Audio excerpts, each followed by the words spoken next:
orientar os bancos a descumprirem Magnitsky. Eu sou Davi Aragão e hoje vou explicar algo que pode desencadear a maior crise financeira da história do Brasil. O que acontece quando um país desafia diretamente o sistema de sanções americanos. Vou mostrar os mecanismos de retaliação que os Estados Unidos têm à disposição, os precedentes históricos e por que essa decisão pode transformar o Brasil profundamente. Fiquem até o final porque isso pode afetar cada real na conta de vocês. Em 1º de agosto de 2025, algo inédito aconteceu na política brasileira. Pela primeira vez na história, o ministro do STF foi sancionado pelos Estados Unidos sob a Lei Magnitsky. A reação foi imediata e desafiadora. Alexandre de Moraes declarou: o STF irá ignorar as sanções praticadas. Este relator irá ignorar as sanções praticadas e continuará trabalhando. Gilmar Mendes foi ainda mais longe. O STF não se intimidará diante das ameaças dos Estados Unidos e disse que a independência do Poder Judiciário brasileiro é um valor inegociável. O que vimos foi uma blindagem institucional completa. Luiz Barroso, presidente do STF, disse que a Corte seguirá firme no cumprimento de suas funções. Flávio Dino declarou total apoio. O próprio STF emitiu nota institucional defendendo Moraes. Até o Procurador-Geral da República, Paulo Gonet, e o Advogado-Geral da União, Jorge Messias, saíram em defesa. É uma solidariedade institucional que pode ter um preço financeiro devastador. Agora, imagine se o governo Lula, pressionado pela blindagem do STF, decida ir além das palavras. Imagine que obrigue os bancos brasileiros a descumprirem as sanções, que instrua o Banco Central a não colaborar com os bloqueios de ativos. Imagine que o Brasil oficialmente declare: não reconhecemos a Lei Magnitsky dentro do território nacional. Bancos brasileiros não cumprirão essas determinações. Isso não é ficção, é exatamente o que alguns países já tentaram fazer. E eu vou te mostrar exatamente o que aconteceu com eles. Quando o país desafia as sanções primárias da Lei Magnitsky, os americanos ativam algo que é chamado de Protocolo de Destruição Total. É uma segunda linha de ataque criada especificamente para quebrar países rebeldes. É como se fosse uma guerra em duas frentes. Primeiro, eles atacam a pessoa sancionada. Depois, atacam quem protege essa pessoa. E o Brasil inteiro pode acabar virando alvo disso. Vou explicar cada uma das armas dessa máquina de guerra financeira. A primeira arma são as sanções setoriais contra o sistema bancário brasileiro. É como se os americanos cortassem todas as artérias que ligam o Brasil ao sistema financeiro.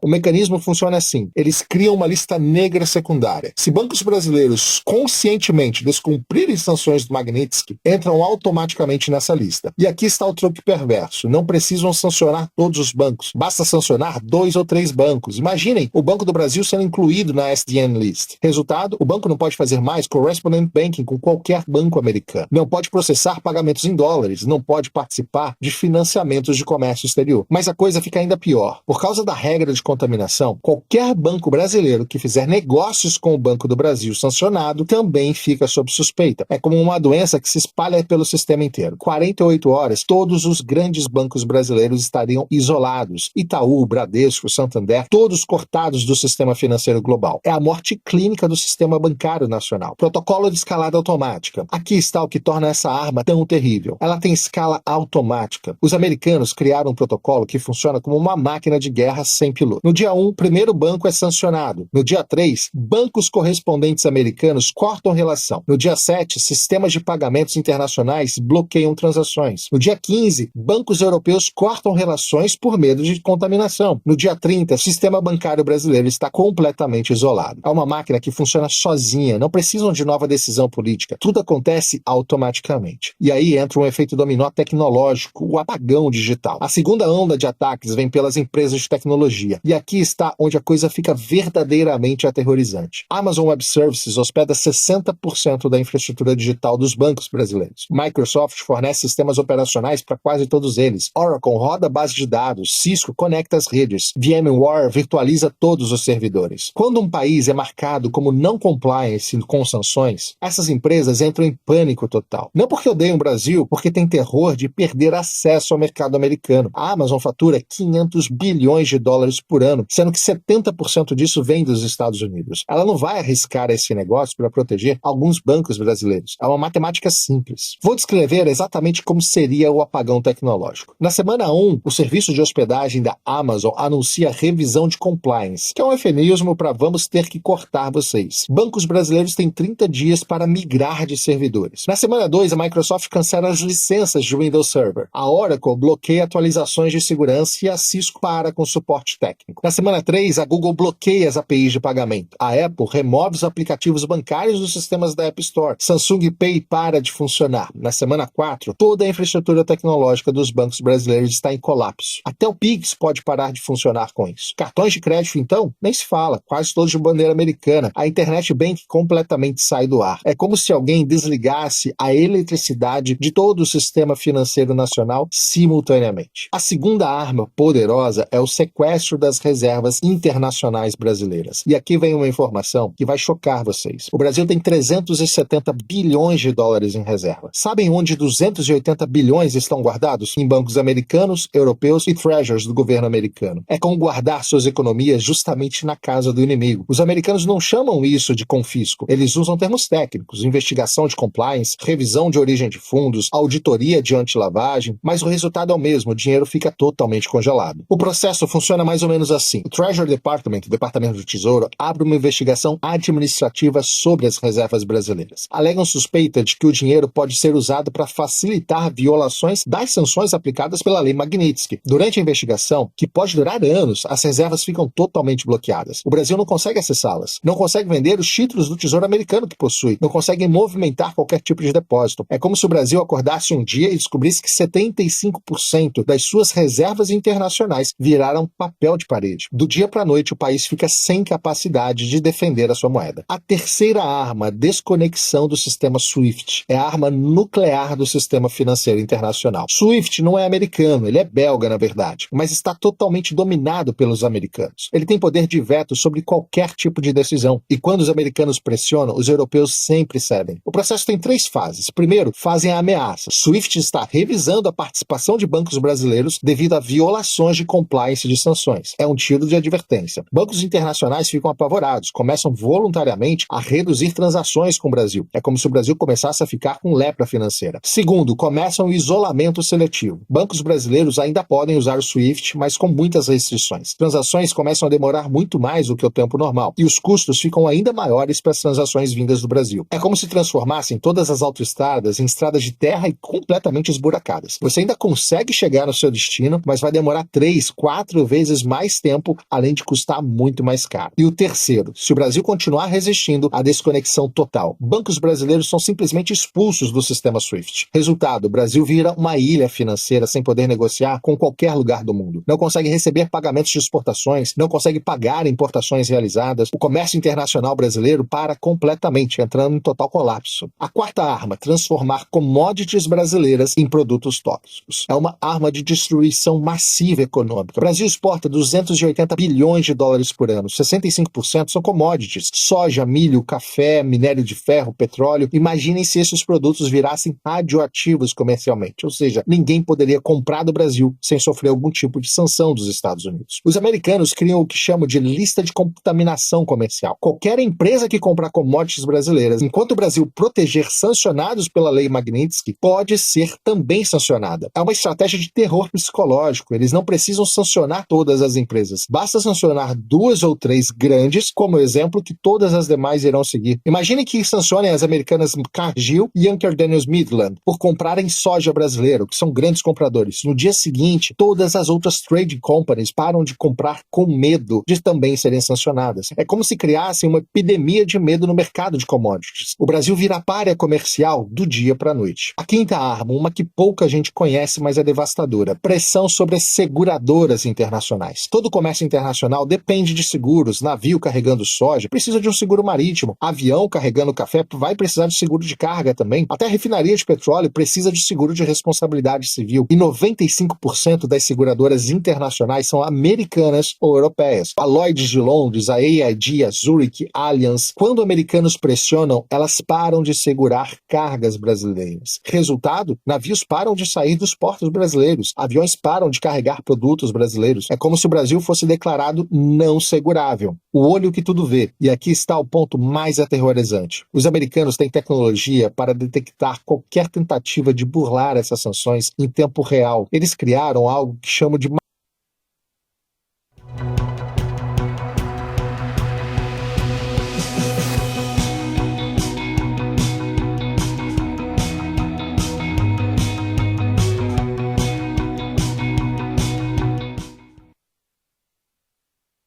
TikTok tem mais de 60 milhões de vídeos de criadores falando sobre livros. No TikTok, livros não terminam na última página.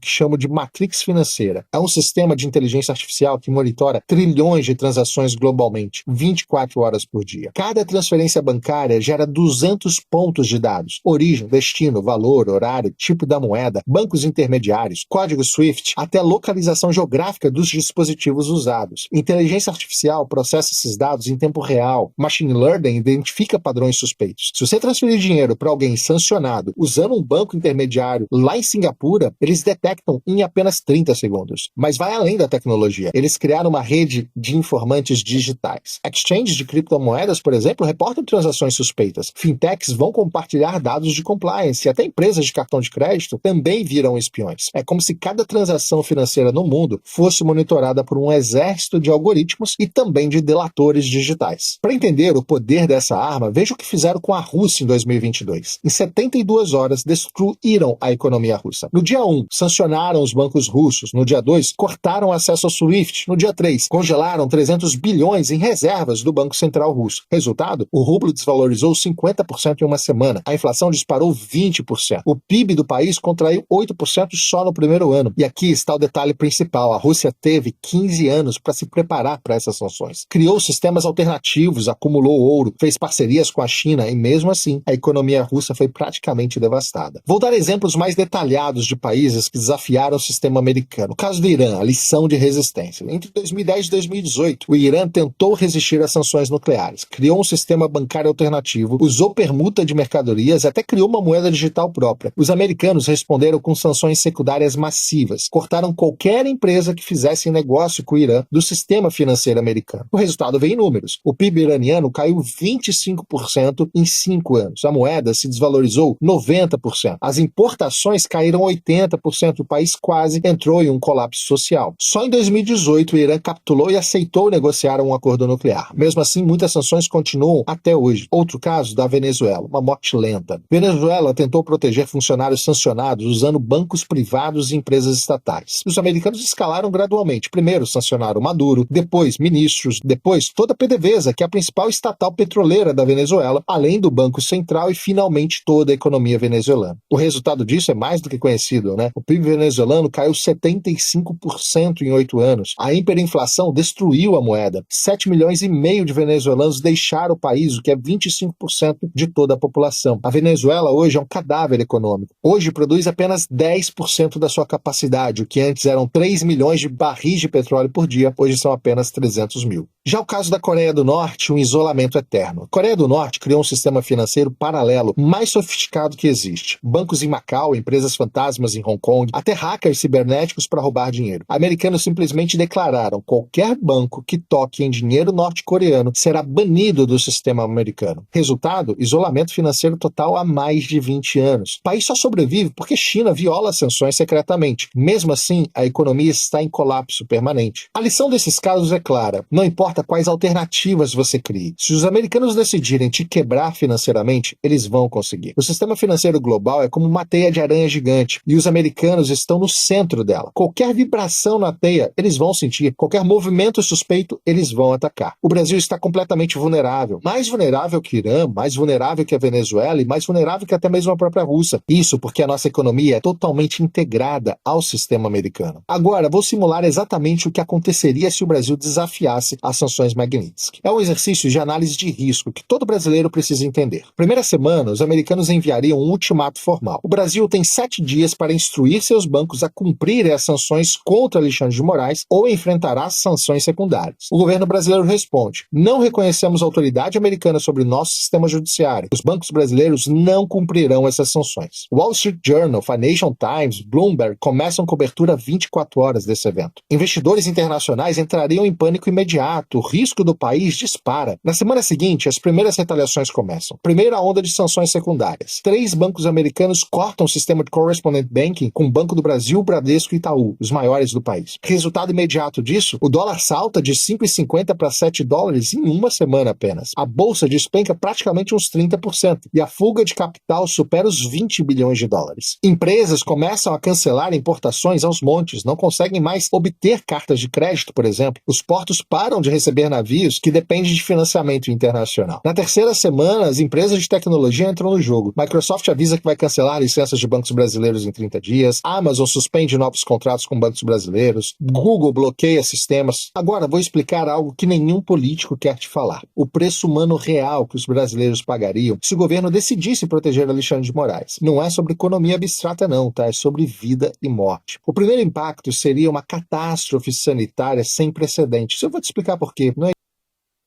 Dia dos Pais Madeira Madeira. Presentes para viver os melhores momentos com quem cuida de você. Até 15% de desconto no Pix para produtos Cabe Casa. Visite a loja física mais próxima. Para você que já conhece a Oficial Farma, mas nunca fez compra no site da Oficial Farma, você tem uma ótima oportunidade. Para sua primeira compra no site da Oficial, você pode utilizar o cupom BEM-VINDO10 e ganhar 10% de desconto na sua.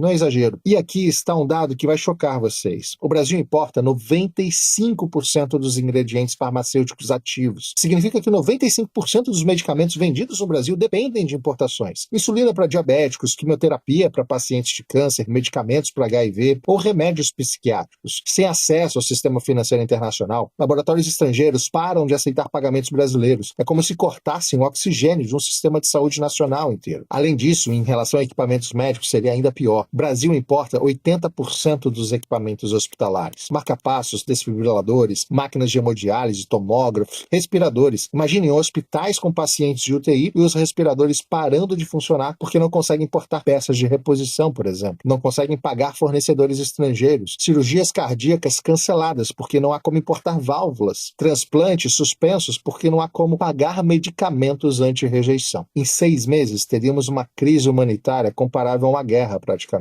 Milhares de mortes evitáveis por falta de medicamentos e equipamentos. Segundo impacto, a destruição do sistema alimentar brasileiro. E aqui um outro dado terrível. O Brasil importa 85% dos fertilizantes que usa. E sem fertilizantes, a produtividade agrícola despencaria pelo menos 60% em uma safra. Os preços dos alimentos disparariam. Arroz, feijão, carne, leite, tudo ficaria praticamente inacessível para a população mais carente do Brasil. Mas vai além da produção. O Brasil exporta 80 bilhões de dólares em produtos agrícolas por ano. Sem acesso ao sistema financeiro internacional, as exportações praticamente parariam. O resultado disso é que o agronegócio praticamente quebraria. Milhões de empregos rurais seriam perdidos, cidades do interior entrariam em colapso total por conta da economia ser dependente desse mercado. O terceiro impacto seria uma crise energética. O Brasil importa 70% do petróleo que refina aqui dentro. Importa 40% do gás natural que consome. Sem poder pagar fornecedores internacionais, as refinarias parariam. Os postos de combustíveis ficariam sem gasolina. Caminhões param de rodar, a distribuição de alimentos colapsa, usinas termoelétricas ficariam sem gás, e isso causaria uma instabilidade no sistema elétrico. As indústrias param de produzir por falta de energia confiável dentro do país. É como se voltássemos lá no século XIX, economia baseada em carvão e lenha, desenvolvimento de décadas perdido em meses. O quarto impacto é que o Brasil vira um país isolado tecnologicamente, sem Google, sem Microsoft, sem Amazon, sem Apple. As universidades perdem acesso a jornais científicos, pesquisadores ficam isolados da comunidade internacional. A medicina perde acesso a bases de dados médicas globais. Empresas perdem acesso a softwares internacionais e bancos ficam sem sistema de segurança atualizados. Fintechs param de funcionar e estudantes não conseguem usar plataformas educacionais internacionais. O Brasil vira um país academicamente isolado, como a Coreia do Norte é, por exemplo. E, obviamente, um outro impacto é o êxodo massivo da classe média alta. Qualquer brasileiro que tenha condições financeiras tentará sair do país. Médicos, engenheiros, cientistas, empresários, todos todos tentando emigrar antes que seja tarde demais. É como se o cérebro do país fosse sugado para fora. Universidades ficam sem professores qualificados, hospitais sem médicos especialistas, empresas sem executivos competentes para liderá-las. Em 2 anos, o Brasil perderia 30% de sua população mais qualificada. É um genocídio intelectual isso. O sexto impacto seria a destruição do sistema previdenciário. Imagina fundos de pensão brasileiros que têm 50% de investimentos em títulos estrangeiros. Com essas aplicações congeladas, aposentadorias poderiam parar de ser pagas. É como se roubassem décadas de contribuições previdenciárias e idosos ficam totalmente desamparados, com famílias inteiras entrando em completo desespero. E aqui está o dilema moral que vai definir o futuro do Brasil. De um lado, proteger a independência de um ministro do STF. Do outro, proteger 220 milhões de brasileiros de uma catástrofe humanitária. De um lado, manter o orgulho nacional. E do outro, evitar que milhares morram por falta de medicamentos importados, por exemplo. De um lado, resistir ao imperialismo americano. E do outro, permitir que o Brasil continue negociando com todo o restante do mundo. A realidade é que a soberania é um luxo que países dependentes não podem pagar. E o Brasil é brutalmente dependente do sistema internacional. Não temos medicamentos próprios, não temos fertilizantes próprios, não temos tecnologia própria, não temos sistema financeiro independente. Somos um país com pretensões de potência, mas com a vulnerabilidade de um país subdesenvolvido. E essa contradição seria exposta de uma forma brutal. A realidade é brutal, mas precisa ser dito. O Brasil não tem condições de desafiar o sistema financeiro americano. A Lei Magnitsky não é apenas uma ferramenta jurídica, é uma arma geopolítica que pode destruir economias inteiras, como já fez antes. E o Brasil está totalmente vulnerável a ela. A verdadeira lição aqui não é sobre Alexandre de Moraes ou STF, é sobre poder real no mundo moderno. Poder real não está em constituições ou soberania formal, está no controle de sistema financeiro global. E esse controle está lá em Washington. O que vai acontecer nos próximos meses determinará não só o futuro de Alexandre de Moraes, mas o futuro da relação entre Brasil e Estados Unidos. Uma coisa é certa, a hora da inocência acabou. Autoridades brasileiras agora sabem que estão sujeitas ao escrutínio americano. E saiba, isso muda todo o jogo. Se você quer entender como essas pressões geopolíticas afetam sua vida, se inscreva no canal. Na próxima semana eu vou explicar como os outros países criaram sistemas financeiros alternativos e por que eles fracassaram. E deixa nos comentários, você acha que o Brasil deveria resistir ou ceder às pressões dos americanos? O debate está aberto, mas as consequências, elas são reais. No final das contas, estamos assistindo o maior teste de soberania nacional da história brasileira recente. E a conta desse teste pode ser paga por cada um de nós. Porque quando impérios financeiros entram em guerra, quem paga o preço acabam sendo os cidadãos comuns. Mais uma vez, quero agradecer pela sua companhia. Se você gostou, curte esse vídeo, compartilha com quem você acha que pode se interessar e não esquece de se inscrever no canal. Todo dia tem vídeo novo aqui para você saber tudo o que está acontecendo aqui nos Estados Unidos. Obrigado pela sua companhia. Até a próxima.